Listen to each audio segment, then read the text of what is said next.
and welcome to another chapter of reading. So let's get started, shall we?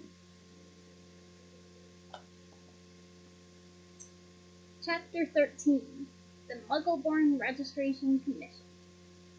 And she returns in this chapter. Why?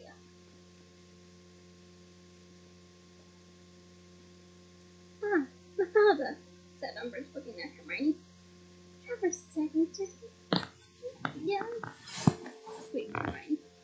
Good. That's a perfect info have. Umbridge spoke to the wizard in Blackenbolt. What's that problem solved, Minister?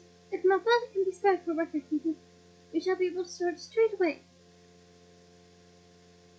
She consulted her before. 10 people today, and one of them the wife of a ministry employee.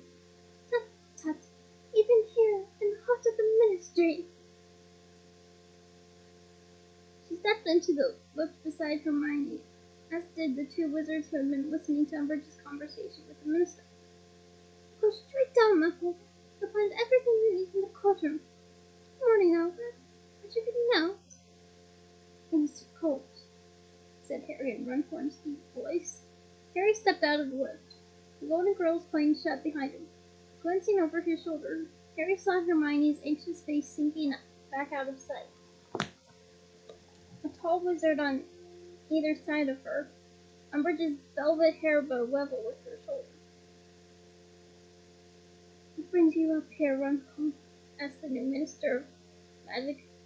His long black hair and beard were streaked with silver,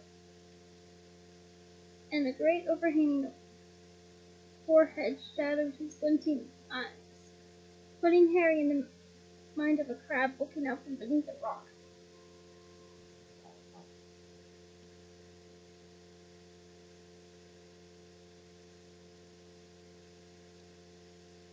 He needed a quick word with. He hesitated for a fraction of a second.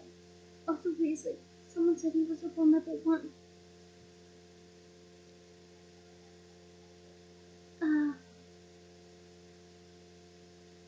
Said Pious Thickness. Has he been having contact with an undesirable? No, said Harry, his throat dry. Nothing like that. It's only a matter of time, said Thickness. Trust me, the traitors are as bad as the Orthodox. Good day, Runcorn. Good day, Minister. Harry watched Thickness march away along the thickly carpeted corridor. The moment the minister had passed out of sight, Harry tugged the invisibility cloak out from under his heavy black coat, threw it over himself, and set off along the corridor in the opposite direction. Runcorn was so tall that Harry was forced to stoop to make sure his big feet were hidden. Panic pulsed in the pit of his stomach as he passed gleaming wooden door after gleaming wooden. As he passed gleaming wooden doors, each bearing a small plaque with the owner's name and occupation upon it, the might of the ministry, its complexity, its impenetrability, seemed to force itself upon him, so that the plan he had been carefully concocting with Ron and Hermione over the past 4 weeks seemed laughably childish. They had concentrated all their efforts on getting inside without being detected. They had not given a moment's thought to what they would do if they were forced to separate. Now Hermione was stuck in court proceedings, which would undoubtedly last hours. Ron was struggling to do magic that Harry was sure was wrong name. It was just okay.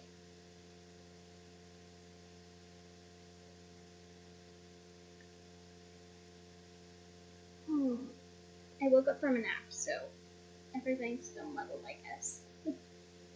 Let me reread, please. Now Hermione was stuck in court proceedings, which would undoubtedly last hours. Ron was struggling to do magic that Harry was sure beyond him. A woman's liberty possibly depending on the outcome, and he, Harry, was wandering around the top floor when he knew perfectly well that his quarry had just gone down in the lift. That's better. He stopped walking, leaned against the wall, and tried to decide what to do. The sign was pressed upon. There was no bustling talk or swift footsteps here. The purple carpeted corridors were as hushed as though the muffly shadow charm had been cast over the place. Office must be up here, Harry thought. It seemed most unlikely that Umbridge would keep her jewelry in her office, but on the other hand it seemed foolish not to search to make sure. He therefore set off along the corridor again, passing nobody but a frightened wizard who was murmuring instructions to a quill that floated in front of him, scribbling on a trail of parchment. That can't be good.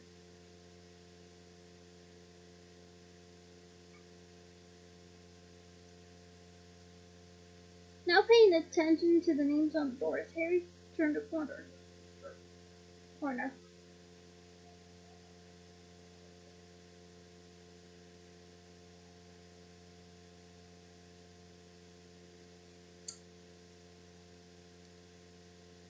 Halfway along the next corridor, he emerged into a wide open space where a dozen witches and wizards sat in rows at small desks, not unlike school desks, though highly much more polished and free from graffiti.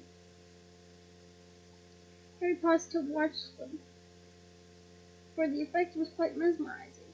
They were all waving and twiddling with their wands and handkerchiefs, and squares of colored paper were flying in every direction like pink little kites. After a few seconds, Harry realized that there was a rhythm to the proceedings, that the papers all formed the same pattern, and after a few more seconds he realized that what he was watching was the creation of pamphlets, that the paper squares were pages, which when assembled, folded, and matched into place, fell into neat stacks beside each witch or wizard. Harry kept closer, although the workers were so intent on what they were doing that he doubted they would notice a carpet muffled footstep.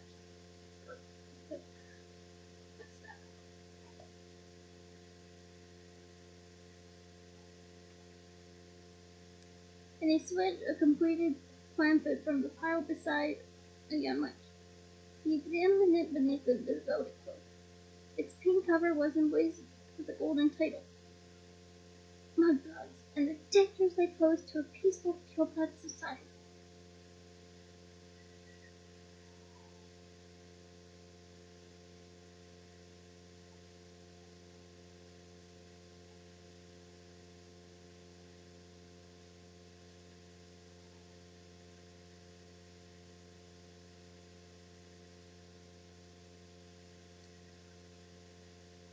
Beneath the title was a picture of a red rose with a simpering face in the middle of its petals, being strangled by a green leaf with fangs and a scowl.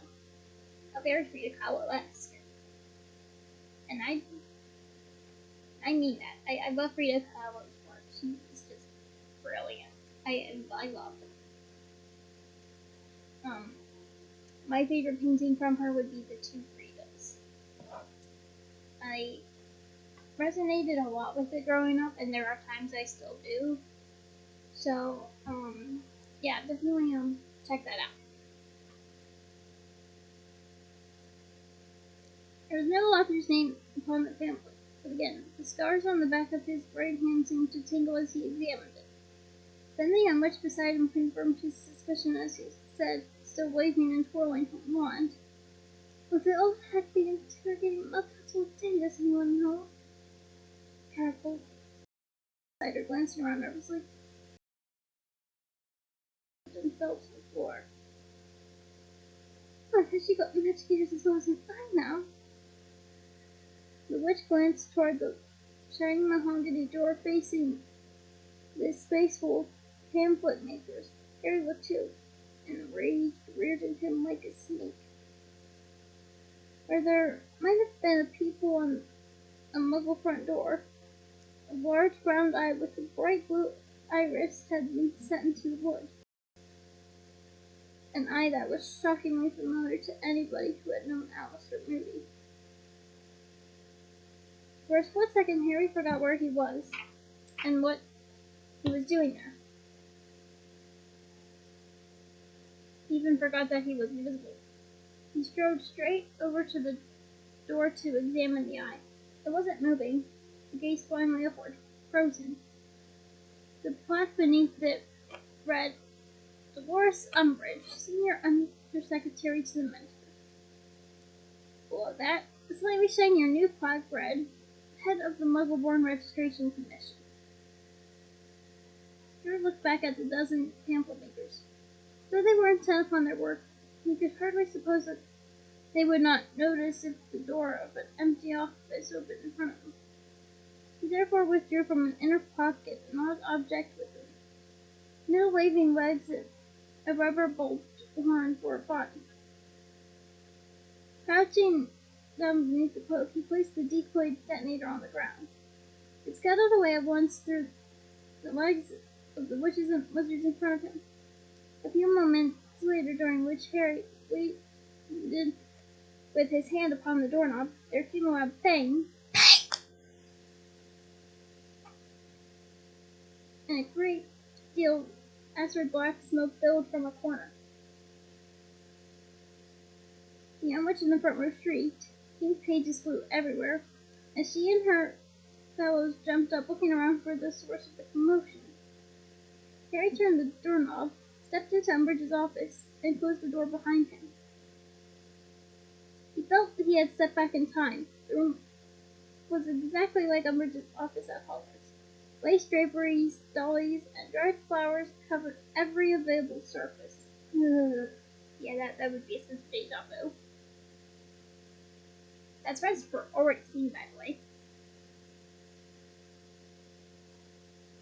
The walls bore the same ornamental plates, each featuring a highly colored bee.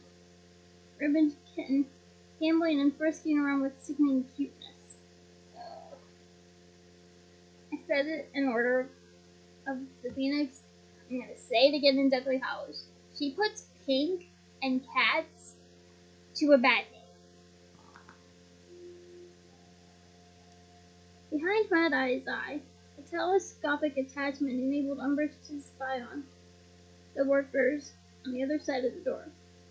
Harry took a look through it and saw that they were all still gathered around the decoy detonator.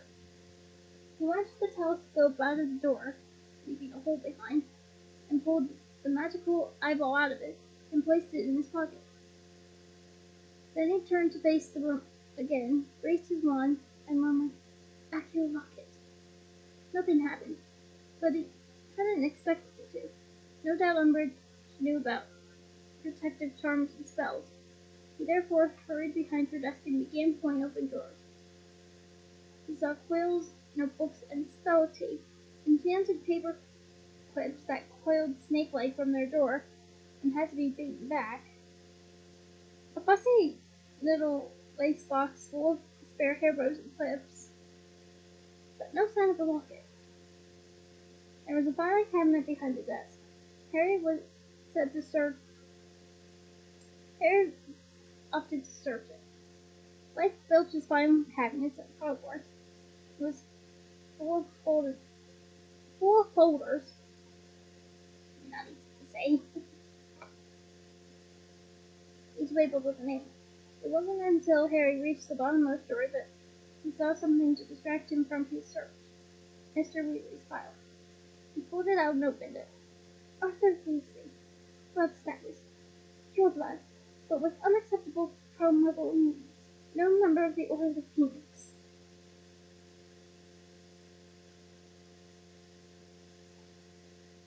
Family, wife, pure blood, 7 children, 2 youngest at Hogwarts. N.B. Youngest son currently at home, seriously ill. Ministry inspectors have confirmed. Security status. Tracked. All movements are being monitored. Strong likelihood. Undesirable number 1 contact.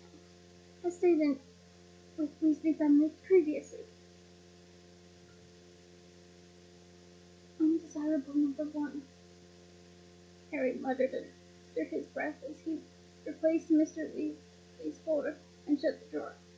He had an idea he knew who that was, and sure enough, as he straightened up and glanced around the office for fresh hiding places, he saw a poster of himself on the wall, with the words "Undesirable Number 1" emblazoned across his chest, and a little pink note was stuck to it with a picture of a kitten in the corner.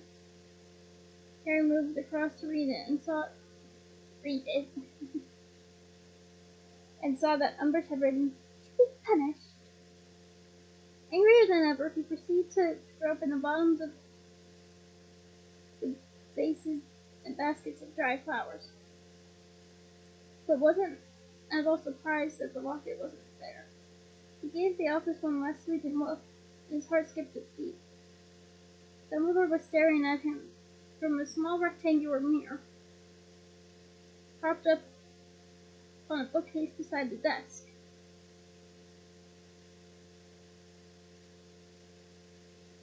Harry crossed the room at a run and snatched it up, but realized the moment he touched it that it was not a mirror at all. Dumbledore was smiling wistfully out of the cover of a glossy book. Harry had immediately noticed the curly green writing across his hat. The life and lives of Albus Dumbledore, nor the slightly smaller writing across his chest. By Rita Skeeter, best-selling author of A Master of Malone. Harry opened the book at random and saw a full-page photograph of two teenage boys, both laughing immoderately with their arms around each other's shoulders. Dumbledore, now with elbow-length hair, had grown a tiny wispy beard that recalled the one on Trump's chin that had so annoyed Ron. The boy who roared in silent amusement beside Dumbledore had a gleeful, wild look about him. His golden hair fell in curls to his shoulders. Harry wondered whether it was a young dog, but before he could catch the caption, the door of the office opened. If the Kness had not been looking over his shoulder as he entered, Harry wouldn't have had time to pull the invisibility cloak over himself. As it was, he thought the Kness might have caught a glimpse of movement, because for a moment or two he remained quite still, staring curiously at the place where Harry had just vanished. Perhaps deciding that all he had seen was Dumbledore scratching his nose on the front of the book, Harry hastily replaced it upon the shelf. The Kness finally walked to the desk and pointed his wand at the quill standing steady in the ink pot. It sprang out and began scribbling a note to Umbridge.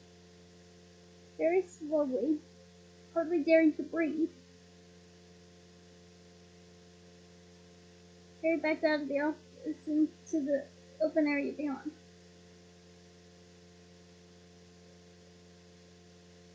The pamphlet makers were still clustered around the remains of the decoy detonator, which continued to hoof feebly as it smoked. Harry hurried off of the corridor as the Umbridge said, "The private sneaked up here from experimental charms. They're so careless. Remember the poisonous stuff?" I kind of want to know about that poisonous stuff, but at the same time, I'm a little bit wary. Speeding back toward the lifts, Harry reviewed his options. It had never been likely that the rocket was here at the Ministry, and there was no hope of bewitching its whereabouts out of Umbridge while she was sitting in a crowded court. Their priority now had to be to leave the Ministry before they were exposed, and try again another day. The first thing to do was find Ron, and then they could work out a way of extracting Hermione from the courtroom.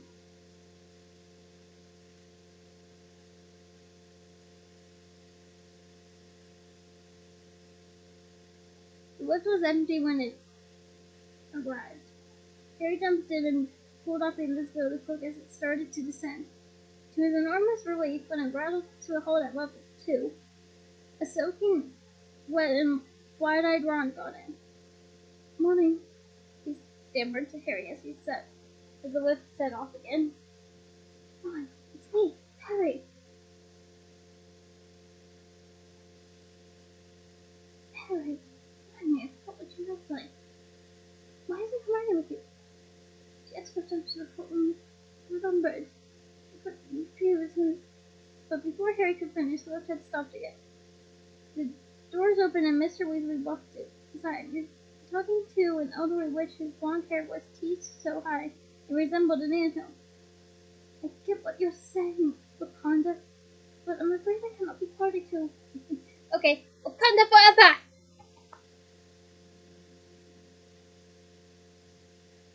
Sorry, I'm a Marvel fan.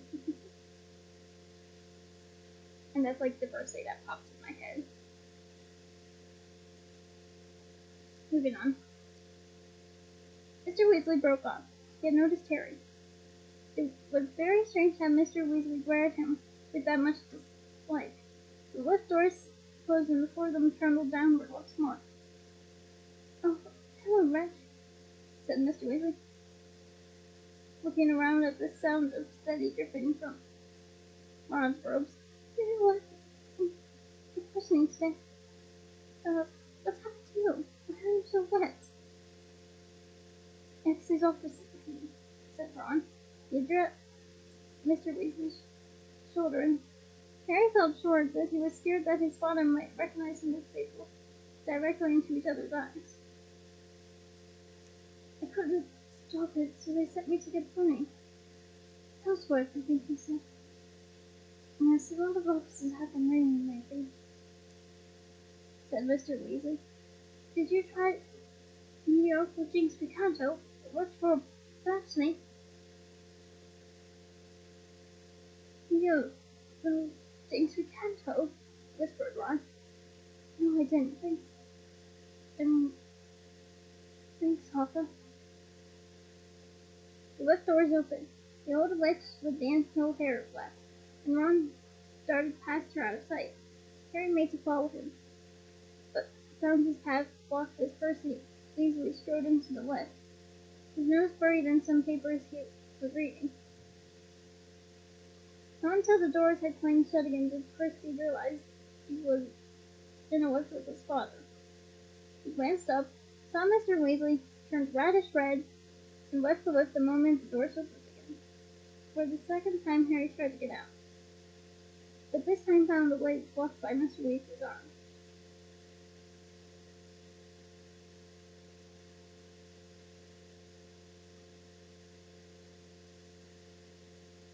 One moment ran for. The lift doors closed, and as they clanked down to another floor, Mr. Weasley said, I hear you laid information about Dirk Creswell." Harry had the impression that Mr. Weasley's anger was no less because the brush was Percy. He decided his best chance was to act stupid. "Sorry?" he said. "Don't pretend you're informed," said Mr. Weasley fiercely. "You tracked down the wizard who faked his family tree, didn't you?" "So what if I did?" said Harry. "So Dirk Creswell is 10 times the wizard you are," said Mr. Weasley quietly as the lift sank lower. "And if he survives Azkaban, you'll have to answer to him, not to his wife, his sons, and his friends."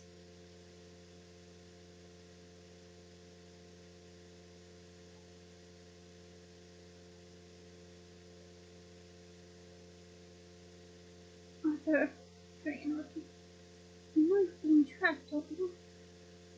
"Is that a threat, Runcorn?" said Mr. Weasley loudly. "No," said Harry. "It's a fact. They're watching your every move." The lift doors opened. They had reached the atrium. Mr. Weasley gave Harry a scathing look and swept from the lift. Harry stood there, shaken. He wished he was in person meeting somebody other than Runcorn. The lift doors clanged shut. Harry pulled out the invisibility cloak and put it back on. He would try to execrate Hermione on his own while Ron was dealing with the rain in the office. When the doors opened, he stepped out into a torchlit stone passageway quite different from the wood paneled and carpeted corridors above. As the lift rattled away again, Harry shivered slightly, looking toward the distant black door that marked the entrance to the Department of Mysteries. He set off his destination, not the black door, but the doorway he remembered on the left-hand side, which opened onto the flight of stairs down to the court chambers. His mind grappled with possibilities as he crept down them. He still had a couple of decoy detonators, but perhaps it would be better to simply knock on the courtroom door, enter as Runcorn, and ask for a quiet word with Mafalda. Of course, he didn't know whether Runcorn was sufficiently important to get away with this, and even if he had managed it, Hermione's non-reappearance might trigger a search before they were clear of the Ministry. Lost in thought, he didn't immediately register the unnatural chill that was creeping over him, as if he were descending into fog. It was becoming colder and colder with every step he took, a cold that reached right down his throat and tore at his lungs. And then he felt that stealing sense of despair, of hopelessness, filling him, expanding inside him. Dementors, he thought.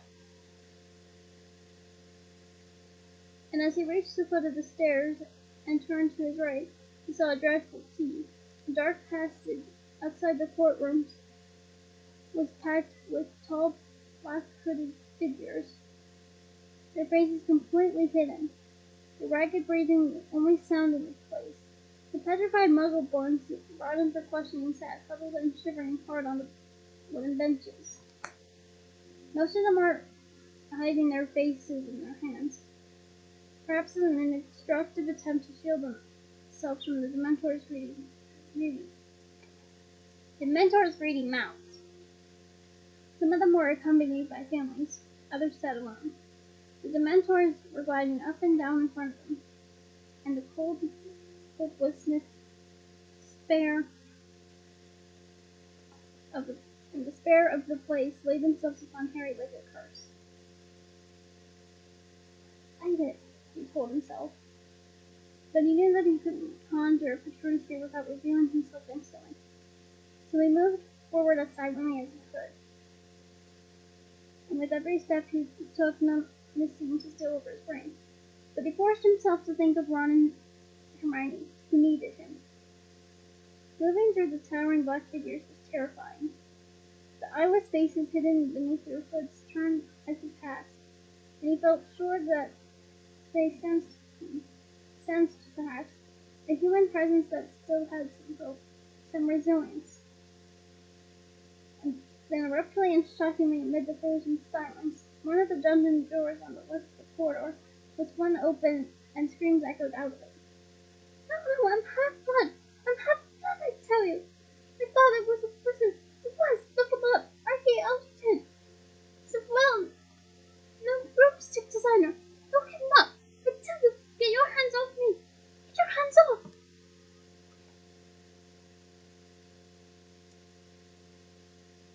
This is your final warning, said Umbridge's soft voice, magically magnified so that it sounded clearly over the man's desperate screams. If you struggle, you will be subjected to the Dementor's kiss. The man's screams subsided, but dry sobs echoed through the corridor. Take him away! Two Dementors appeared in the doorway of the courtroom, their rotting scabbed hands clutching the upper arms of a wizard, who appeared to be fainting. They glided away down the corridor with him, and the darkness they trailed behind him swallowed him from sight.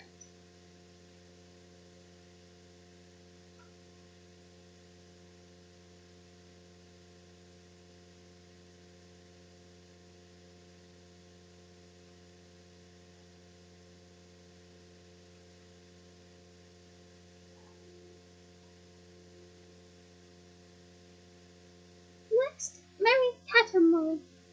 The small woman stood up. She was trembling from head to foot. Her dark hair was smoothed back into a bun, and she wore long, plain place was completely bloodless. As she passed the Dementors, Harry saw her shudder.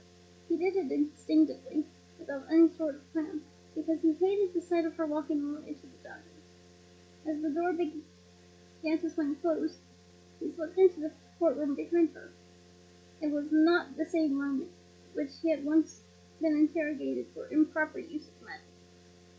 This one was much smaller, though the ceiling was quite high. It gave the claustrophobic sense of being stuck at the bottom of a deep well. Yeah, my mom would likely have a panic attack by now. I mean, I'm not claustrophobic, thank goodness, but it's like, I'm pretty sure that would cause me to get claustrophobia.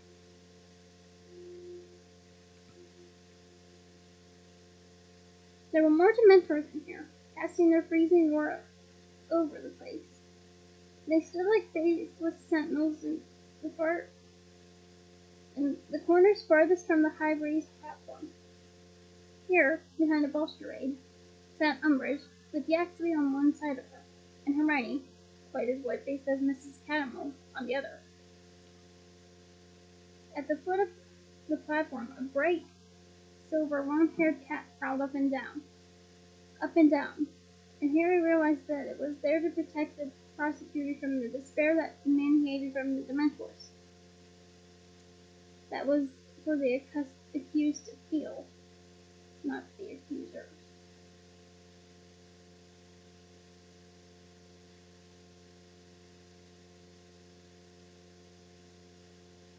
"Sit down," said Umbridge in her soft, silky voice. Mrs. Cattermole stumbled to the single seat in the middle of the floor beneath the raised platform. The moment she sat down, Kate clinked out of the arms of the chair and bound her them. "You are Mary Elizabeth Cattermole?" asked Umbridge. Mrs. Cattermole gave a single shaky nod. "Married to Reginald Cattermole, the Magical Maintenance Department?" Mrs. Cattermole burst into tears. "I don't know who he is. He was supposed to meet me here."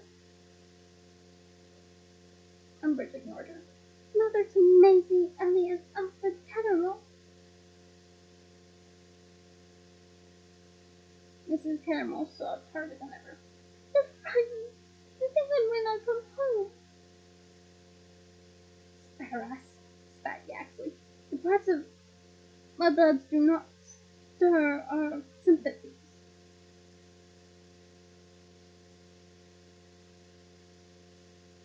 Mrs. Cattermole's sobs masked Harry's footsteps as he made his way carefully toward the steps that led up to the raised platform. The moment he had passed the place where Hermes cat patrolled, he felt the change in temperature.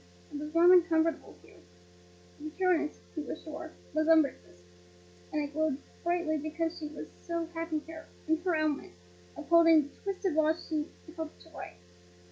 Slowly and very carefully, he edged his way along the platform behind Umbridge, Yaxley, and Hermione, taking a seat behind the latter.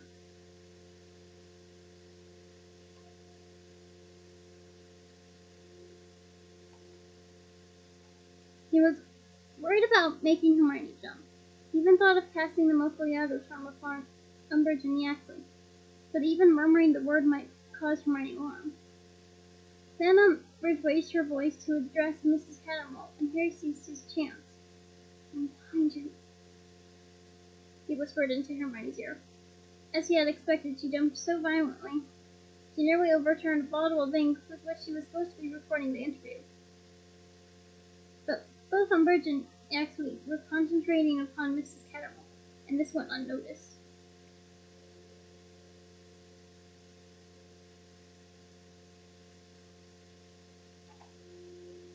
"A wand was taken from you upon your arrival at the ministry today, Mrs. Cattermole," Umbridge was saying. 8 3/4 inches, cherry, unicorn hair core. Do you recognize that description?" Mrs. Cattermole nodded, mopping her eyes on her sleeve. "Could you tell us from which witch or wizard you took that wand from?" "Took?" sobbed Mrs. Cattermole. "You didn't take it from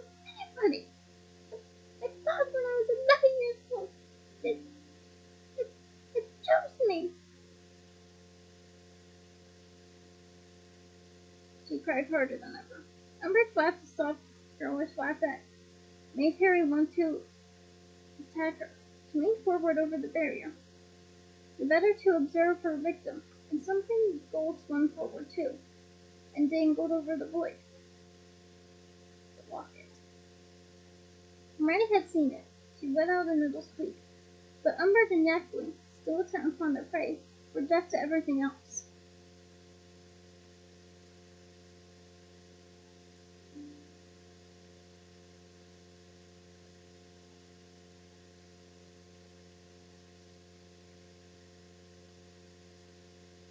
No, said Umbridge. No, I don't think so, Mrs. Cudmore.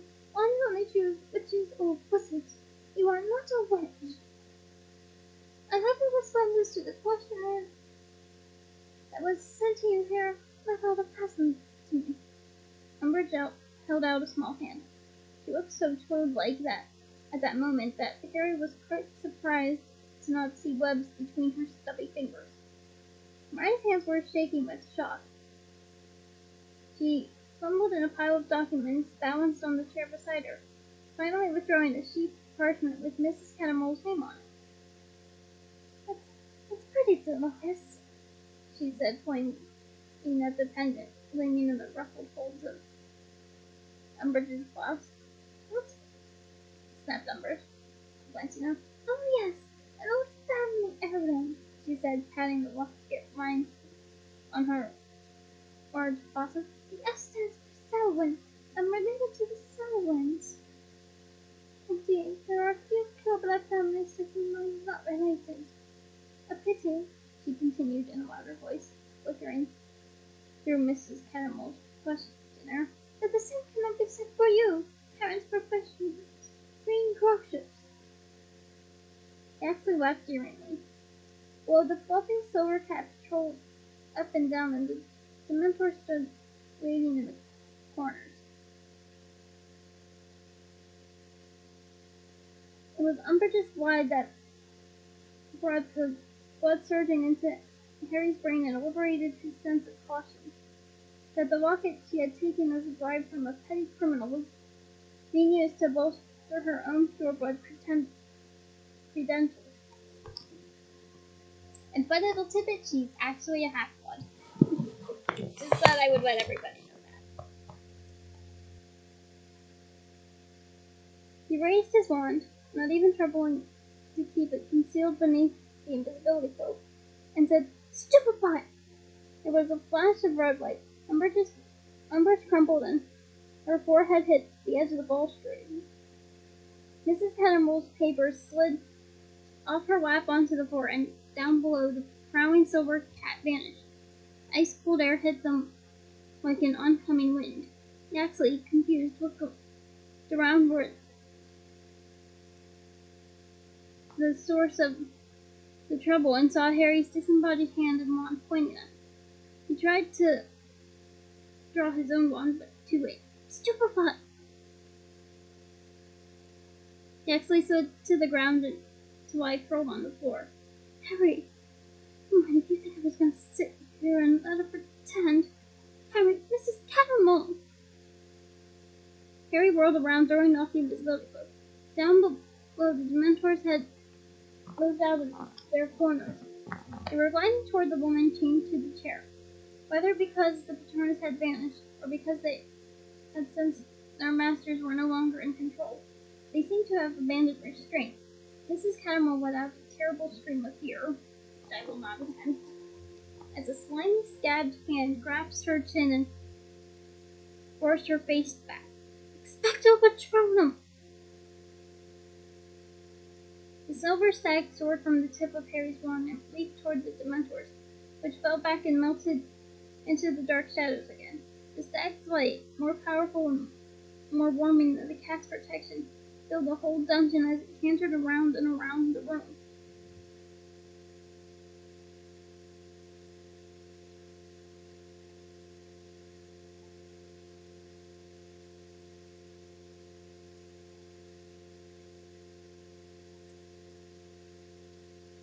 It's a hook, cards, Harry told Hermione. He ran back down the steps, stuffing the invisibility cloak back into his bag, and approached Mrs. Cannibal. She whispered, gazing into his face. The witch said you were the one who submitted my name to question. Did I? Muttered Harry, tugging at the chains binding her arms. Well, I've had a change of heart. Defendo! Nothing happened. Hermione, how do I get rid of these chains? Wait, I'm trying something up here. Hermione, we're surrounded by the Mentors!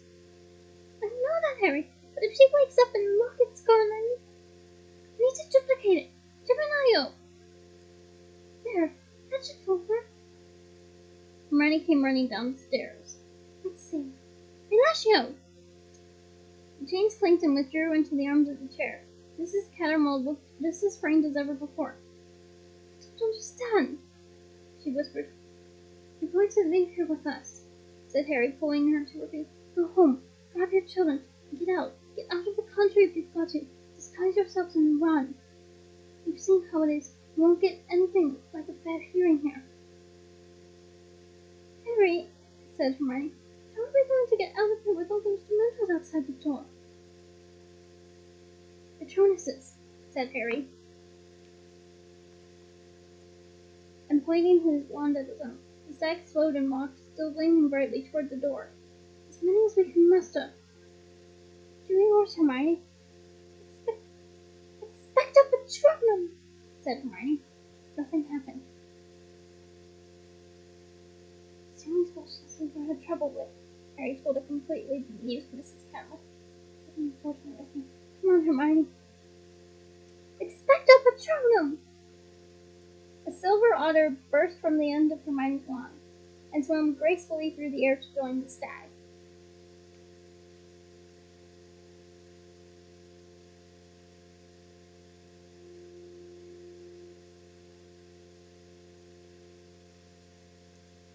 Come on, said Harry, and he led Hermione and Mrs. Cattermole to the door. When the Patronuses glided out of the dungeon, there were cries of shock from the people waiting outside. Harry looked around. The Dementors were falling back on both sides of them, melting into the darkness, scattering before the silver creatures.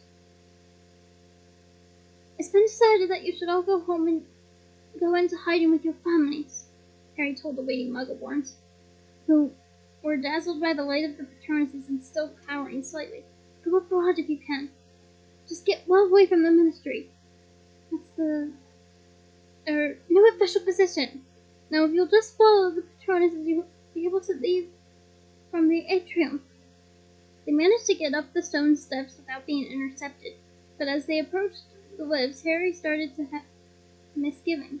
As they emerged into the atrium with the silver stag, an otter soaring alongside, and 20 or so people, half of them accused Muggleborns, he couldn't help feeling that they would attract unwanted attention. He had just reached this unwelcome conclusion when the whiff clanged to a halt in front of him. Fred! Screamed Mrs. Cattermole, and she threw herself into Ron's arms. Ron won't let me out. He attacked the Virgin Yaxley, and he's told all of us to leave the country. I think we'd better do it, Red. I really do. Let's hurry home, Sister Lynn. Why are you so wet? Water, muttered Ron, disengaging himself. Harry, they know there are intruders inside the Ministry. Something about the hole in Umbridge's office door. I reckon we've got 5 minutes of that. Hermione's Patronus vanished with a pop as she turned to a horror-struck face to Harry. Harry, we're trapped here!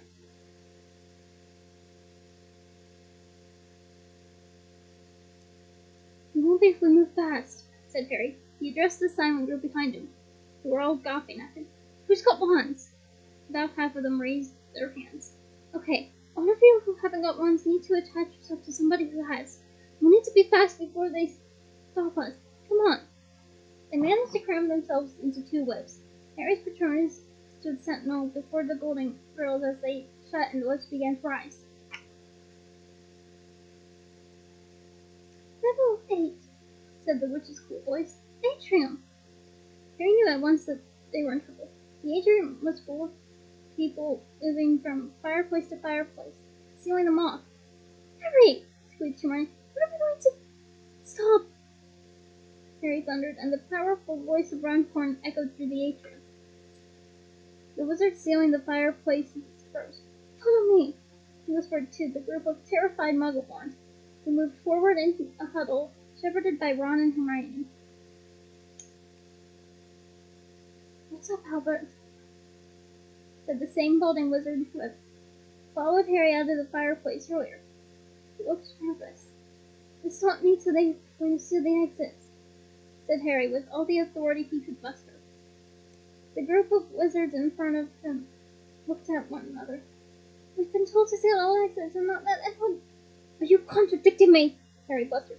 "Would you like me to have your family tree examined like I had Dirk Cresswell's?" "Sorry," gasped the balding wizard, backing away. "I didn't mean nothing, Albert, but I thought they were a precaution.